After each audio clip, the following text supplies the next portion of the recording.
आज का video mental health nursing. Hello dear, आज का वीडियो मेंटल हेल्थ नर्सिंग का यह वीडियो नंबर 22वां है, क्योंकि आपको बता चुका हूँ इससे पिछले सप्ताह में ही 22वां नंबर का सीरीज़ समाप्त हो जाता, लेकिन इससे पिछले सप्ताह में मात्र एक ही सब्जेक्ट का हो पाया और उसके बाद जो है नहीं हो पाया। तो इस सप्ताह में बाकी का 3 सब्जेक्ट जो है उसका 22वां नंबर का सीरीज कंप्लीट कर देते हैं। ठीक है, तो आज मेंटल हेल्थ नर्सिंग तीसरा सब्जेक्ट होता है। तो चलिए आज की इस वीडियो को माध्यम से हम यहाँ पे देखते हैं। ठीक है, नेशनल मेंटल हेल्थ प्रोग्राम, जिसे NMHP बोलते हैं, राष्ट्रीय मानसिक स्वास्थ्य कार्यक्रम। ठीक है, यह कार्यक्रम जो है भारत सरकार का एक प्रमुख कार्यक्रम है, जो भारत सरकार के द्वारा चालू किया गया है, जिसे 1982 में शुरू किया गया था। इसका मुख्य उद्देश्य यही है कि जो भी मानसिक स्वास्थ्य सेवा है, जो भी मेंटल हेल्थ का क्षेत्र है, वहाँ पे आम लोगों तक पहुँचाया जाए। यह सेवा मानसिक रोगों की रोकथाम किया जाए और समाज में जागरूकता फैलाया जाए। ठीक है, ताकि ज़्यादा से ज़्यादा लोग जो है जो मानसिक रूप से पीड़ित हो जाते हैं उसको पहले ही जो है देख परेख कर उसे जो है सेवा दिया जाए, उसे रिहैबिलिटेशन किया जाए और उससे जो है इससे ठीक करके समान जीवन में वापस लाया जाए। ठीक है ना। तो national mental health program Bharat सरकार का एक कार्यक्रम है। ठीक है, इसका मेन मकसद 1982 में शुरू किया गया था। इसका मेन उद्देश्य यही है कि मानसिक स्वास्थ्य को आम लोगों तक पहुँचाया जाए, मानसिक रोगों की रोकथाम किया जाए और समाज में जागरूकता फैलाया जाए। मेन मकसद इसका यही था कि स्वास्थ्य के क्षेत्र में मानसिक स्वास्थ्य को बेहतर किया जाए, लोगों के बीच में उसका सेवा पहुंचाया जाए, उसका जागरूकता फैलाया जाए, मानसिक रोगों की रोकथाम किया जाए। इसके लिए यह कार्यक्रम लाया गया। कोई भी कार्यक्रम का मकसद, जिस भी क्षेत्र में जो कार्यक्रम शुरू किया जाता है उसका मकसद होता है उस क्षेत्र में लोगों तक पहुंचाना वह सेवा। ठीक है, उस चीज़ों को रोकथाम करना और लोगों के बीच में सेवा पहुंचाना। ठीक है, तो यही मेंटल हेल्थ कार्यक्रम है ये, तो इसका भी वही काम है। बात समझ गए।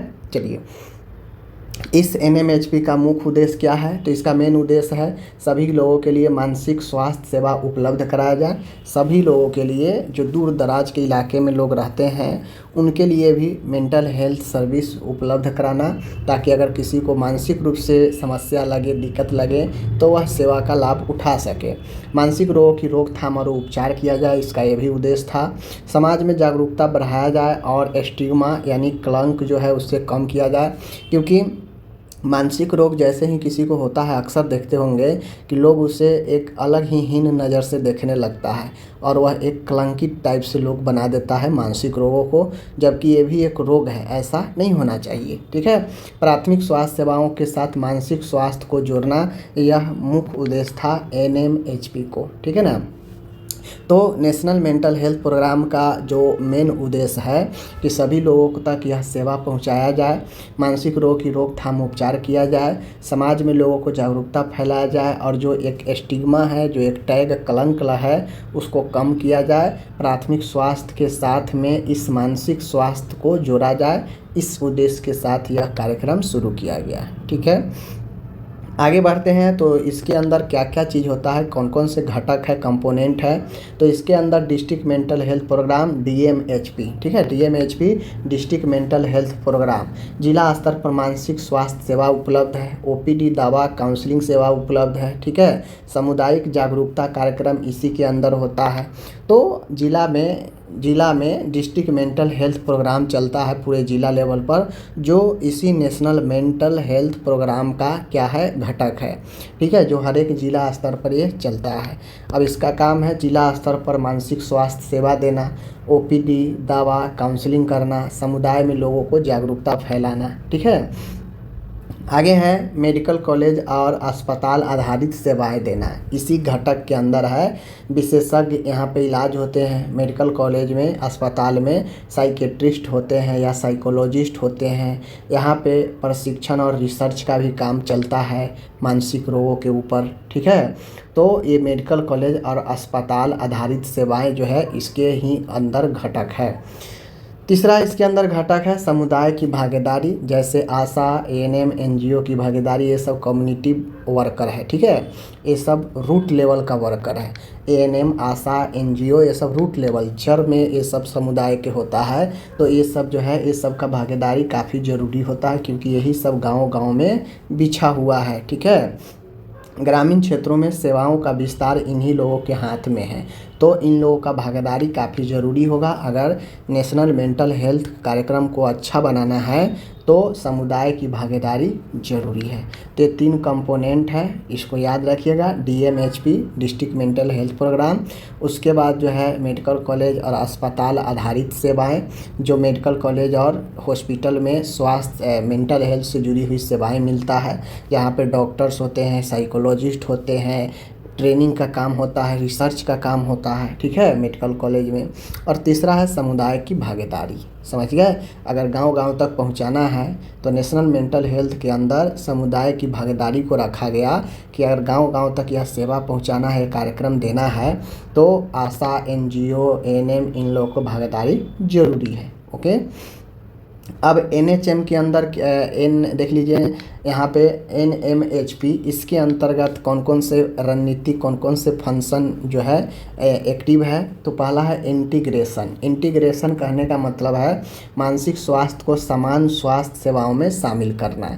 यानी NMHP की रणनीति में इंटीग्रेशन का मतलब है कि जो मानसिक स्वास्थ्य है उसको समान स्वास्थ्य सेवा में शामिल करना है। इसीलिए अब जो नॉर्मल स्वास्थ्य है वहाँ पे भी देखते होइएगा, नॉर्मल स्वास्थ्य का परिभाषा है शारीरिक, मानसिक और सामाजिक रूप से कोई व्यक्ति फिट होता है तभी वह एक बेहतर स्वस्थ व्यक्ति माना जाता है। ठीक है, तो इसीलिए इंटीग्रेशन का मतलब है कि जो मानसिक स्वास्थ्य है इसको अब समान स्वास्थ्य में भी, समान स्वास्थ्य के सेवा में भी मानसिक स्वास्थ्य सेवा शामिल किया गया, ताकि कोई व्यक्ति अगर नॉर्मली तौर पर दिखाने आ रहा है नॉर्मल बीमारी को, तो उसमें उसके मेंटली सपोर्ट दिया जाए, उसे काउंसलिंग किया जाए। ठीक है, ताकि वह बीमारी के कारण मेंटली डिप्रेस्ड ना हो, मेंटली समस्या से जूझे ना। ठीक है, तो इंटीग्रेशन में कहने का मतलब है कि समान सेवा, समान स्वास्थ्य सेवा में भी मानसिक स्वास्थ्य को शामिल किया गया। ओके, ट्रेनिंग कहने का मतलब है कि स्वास्थ्य कर्मियों को प्रशिक्षित करना। NMHP के अंदर यह रणनीति है, यह फंक्शन होता है कि इसके अंदर जो भी स्वास्थ्य कर्मी है उसे ट्रेनेड किया जाता है कि कैसे नए नए तरीके से मानसिक रोगों को देखभाल, मानसिक रोगियों को बेहतर सेवा दिया जाए। इसके लिए जो है स्टाफ को ट्रेनिंग किया जाता है। ठीक है, IEC का मतलब होता है इंफॉर्मेशन एजुकेशन कम्युनिकेशन। बहुत बार पूछता है IEC का full form, information education communication. इसमें सूचना, शिक्षा और संचार तीनों चीज़ पर काम किया जाता है जिससे जागरूकता अभियान लोगों में फैले। ठीक है, early detection and treatment. NMHP के अंतर्गत ये भी रणनीतियाँ अपनाई जाती है कि अर्ली डिटेक्शन यानी जल्द से जल्द बीमारी को पहचान लिया जाए और उसका उपचार किया जाए, यह NMHP के अंतर्गत रणनीति है। तो NMHP के अंतर्गत इंटीग्रेशन, ठीक है, ट्रेनिंग, IEC और अर्ली डिटेक्शन और ट्रीटमेंट। ठीक है, ये सब रणनीतियाँ अपनाई जाती है। अब NMHP में नर्सिंग की भूमिका क्या होती है? तो नर्स की भूमिका इस कार्यक्रम में, चूँकि कोई भी कार्यक्रम है उसको सफल बनाने के लिए जब तक नर्स की रिस्पॉन्सिबिलिटी, उसकी रोल्स नहीं पता होगा तब तक वो कार्यक्रम जो है सफल नहीं हो सकता है। तो चलिए कैसे इसका महत्वपूर्ण है हम आपको बताते हैं। ठीक है, यहाँ पे देख सकते हैं, जैसे पहला नर्सिंग का भूमिका यह है कि किसी भी नर्सिंग की भूमिका इस प्रकार हो कि वह पहचान पाए, बीमारी को आइडेंटिफिकेशन कर पाए। तो नर्स का भूमिका ये होता है कि वह आइडेंटिफिकेशन कर पाए, बीमारी को पहचान पाए। ठीक है, मानसिक रोग के लक्षण पहचान पाए, जैसे डिप्रेशन, एंजाइटी, सिजोफ्रेनिया, किस प्रकार के कौन सा मानसिक रोग है, नर्स को ये पहचानने आना चाहिए, आइडेंटिफिकेशन करने आना चाहिए, तभी तो वो अच्छे से सेवा दे पाएगी ना। तो पहला भूमिका आइडेंटिफिकेशन करने की। दूसरा भूमिका होता है केयर और मैनेजमेंट में। ठीक है, नर्सिंग की भूमिका देखभाल और उपचार में भी होता है। दवाओं का सही से उपयोग सुनिश्चित करे, कब कौन सा मेडिसिन लेना है ये मरीज को बताना है। ठीक है, मरीज की कंटिन्यू स्थिति की निगरानी रखे। तो नर्स की जवाबदेही होती है केयर और मैनेजमेंट में भूमिका की। ठीक है, तीसरा है काउंसलिंग और समर्थन। नर्स की भूमिका काउंसलर के रूप में काउंसलिंग देना, सपोर्ट करना होता है। मरीज और परिवार को मानसिक सपोर्ट प्रदान करे, सहयोग प्रदान करे, तनाव प्रबंधन सिखाए कि किसी भी स्ट्रेस के समय कैसे अपने आप को हैंडल करना है मजबूती से। ठीक है, तो ये तीसरा पॉइंट काउंसलिंग और समर्थन का हुआ। चौथा है जागरूकता फैलाना। तो जागरूकता फैलाने का मतलब है गांव या समुदाय में मानसिक स्वास्थ्य के बारे में शिक्षा दे। नर्स की ये जिम्मेदारियां हैं, ये भूमिका है कि वह लोगों में अवेयरनेस फैलाए। ठीक है, जैसे गांव समुदाय में मानसिक स्वास्थ्य के बारे में शिक्षा दे, मिथ को और गलत धारणाओं को दूर करे। यह जागरूकता फैलाने से ही होगा। तो नर्स के सब में भूमिका होता है। ठीक है, नर्स की भूमिका रेफरल सेवा यानी गंभीर मरीजों को उच्च केंद्रों साइकेट्रिस्ट तक भेजना ताकि उसका अच्छे से मैनेजमेंट हो सके। तो नर्सिंग की भूमिका रेफरल में भी होता है। छठा है रिहैबिलिटेशन। रिहैबिलिटेशन कहने का मतलब है कि मरीज को समाज में पुनः स्थापित करना, उसे इस प्रकार से जो है ट्रेनेड करना ताकि वह फिर से अपने आप को जीवन में स्थापित कर पाए, अपने जीवन में अपने दूर जीविका उत्पार्जन कर पाए। इस प्रकार से उसे रिहैबिलिटेट करके उसे ट्रेन करना। ठीक है ना। तो मरीज को समाज में पुनः स्थापित करना, सामाजिक और व्यावसायिक कौशल विकसित करना ताकि वह खुद के जीवन को जी सके और कुछ इनकम कर सके। तो रिहैबिलिटेशन में यही होता है, पुनर्वास यानी फिर से अपने जीवन में उसे वापस लौटाना। आगे है नर्स की भूमिका रिकॉर्ड और रिपोर्टिंग तैयार करने में भी होता है। मरीज का डेटा रखना, ठीक है, डीएमएचपी के तहत रिपोर्ट तैयार करना यानी डिस्ट्रिक्ट मेंटल हेल्थ प्रोग्राम के तहत रिपोर्ट तैयार करना। बात समझ गए। तो ये 7 पॉइंट है, आप जो है इसको लिख सकते हैं।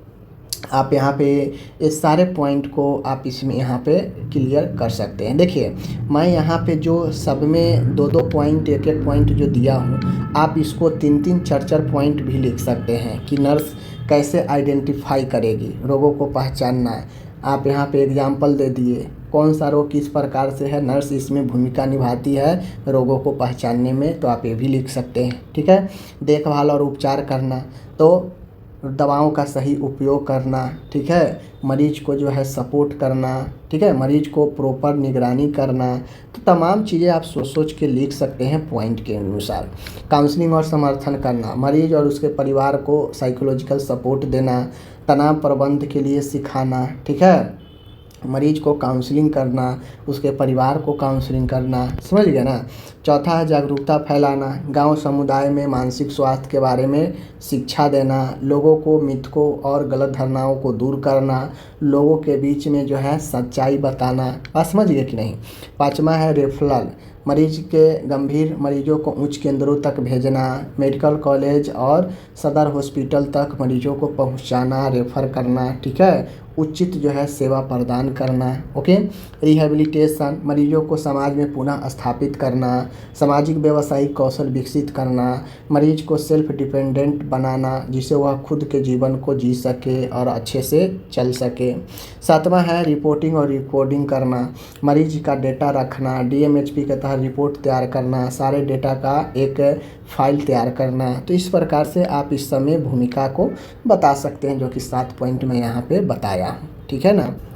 अब आता है माय डियर, यहाँ पे नेक्स्ट क्वेश्चन आ रहा है, वह है मेंटली हेल्दी पर्सन। मेंटली रूप से हेल्दी पर्सन कौन होता है, उसका विशेषता काफ़ी पूछता है लॉन्ग क्वेश्चन में। ठीक है, आपसे दे देगा कि मानसिक स्वास्थ्य क्या होता है, ठीक है, और मानसिक स्वास्थ्य में मानसिक रूप से स्वस्थ व्यक्ति का क्या क्या लक्षण या विशेषता होता है, ये पूछेगा।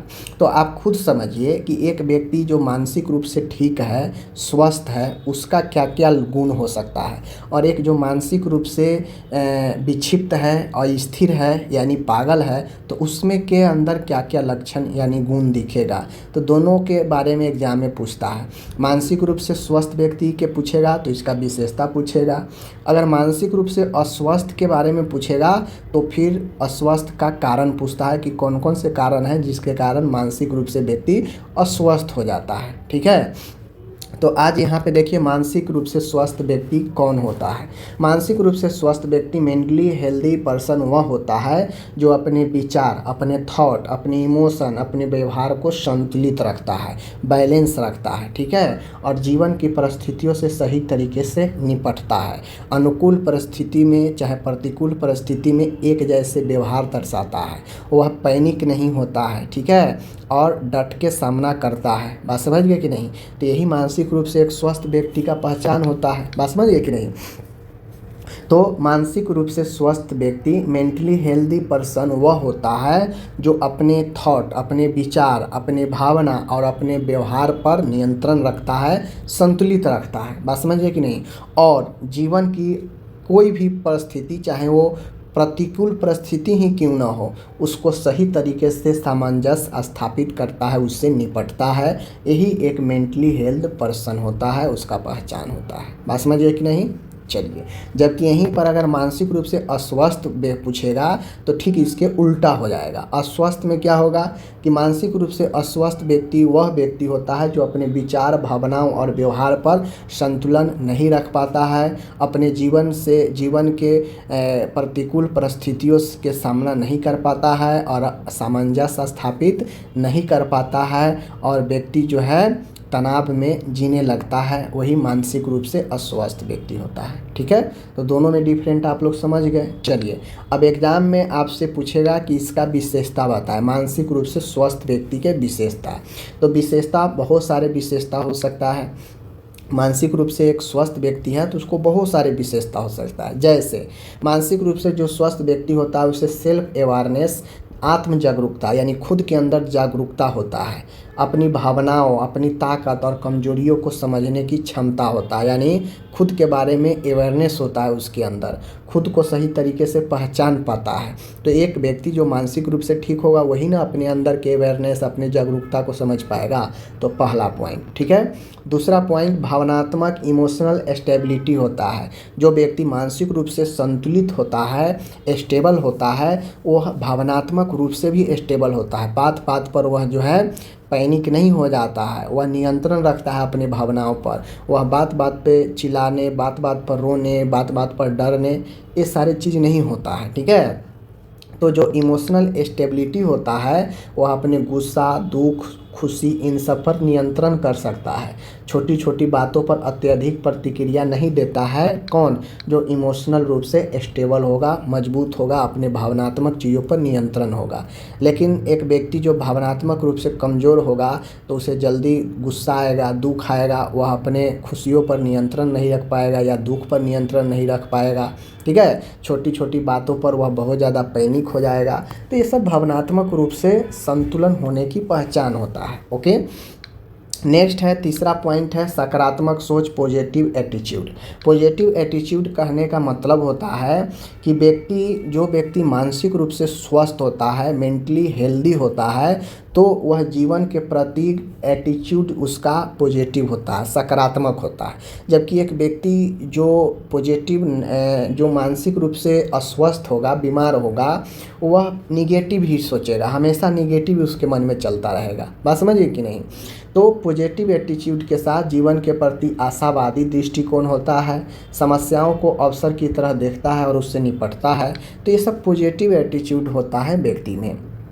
चौथा पॉइंट है सामाजिक समायोजन, सोशल एडजस्टमेंट। जो व्यक्ति मेंटली हेल्दी होता है वह सब चीज़ समझता है। वह ये भी समझता है कि हमें समाज में कैसे समायोजन बना के रखना है, एक दूसरे से कैसे संबंध स्थापित करना है, दूसरे के साथ अच्छे संबंध बनाता है जो मेंटली रूप से फिट होता है। समाज में लोग मिलजुल कर रहता है जो मानसिक रूप से ठीक होता है। ठीक है, तो ये सोशल एडजस्टमेंट, सामाजिक समायोजन काफ़ी महत्वपूर्ण होता है। आगे है पांचवा, निर्णय लेने की क्षमता, डिसीजन मेकिंग एबिलिटी होती है। जो मानसिक रूप से स्वस्थ व्यक्ति होता है उसे अपने निर्णय लेने की क्षमता उसके अंदर होती है, वो आसानी से निर्णय ले सकता है, सही समय पर सही निर्णय लेने की क्षमता होता है, अपने फैसलों को जिम्मेदारी लेता है। ठीक है, अपने कर्तव्यों का पालन करता है।